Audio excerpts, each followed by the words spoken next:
फिर एक टॉपिक होता है इमोशनल इंटीग्रेशन।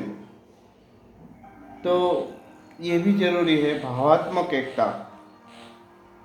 तो उसके लिए कमेटी बनी थी, इमोशनल इंटीग्रेशन कमेटी और नेशनल इंटीग्रेशन कमेटी।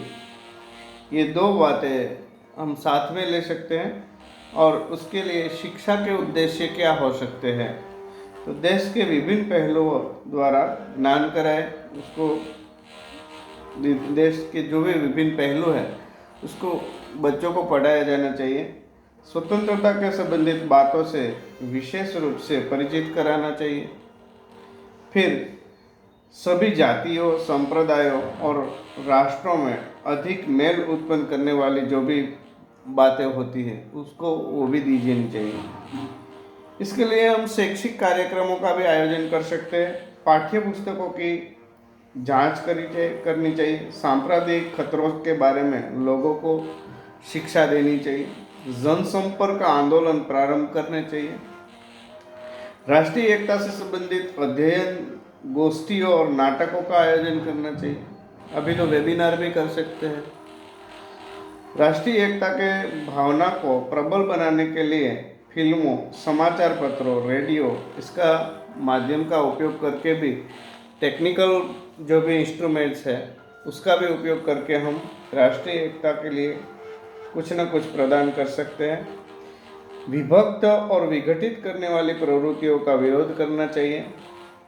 संक्षिप्त और विशिष्ट फिल्में तैयार करनी चाहिए इसके लिए, राष्ट्रीय एकता के लिए।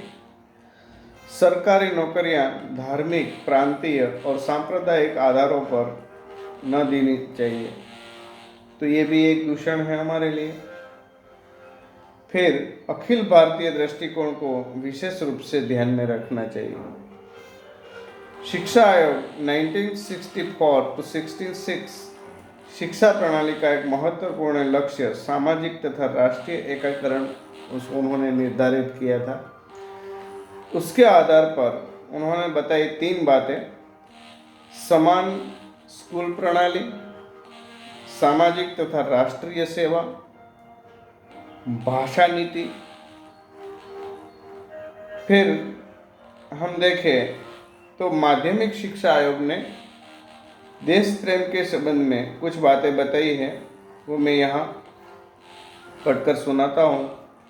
राष्ट्रीय हित के लिए व्यक्तिगत हित का त्याग करना चाहिए। फिर दूसरी बात है, देश की निर्बलताओं को स्वीकार करने की तत्परता होनी चाहिए। व्यक्ति की योग्यता के अनुसार देश की सर्वोत्तम सेवा करनी चाहिए। देश की सामाजिक और सांस्कृतिक उपलब्धियों का उचित मूल्यांकन करना चाहिए। तो ये सब बातें राष्ट्रीय एकता के लिए माध्यमिक शिक्षा आयोग ने देश प्रेम के लिए करी थी। यहाँ हम ये बात रखते हैं।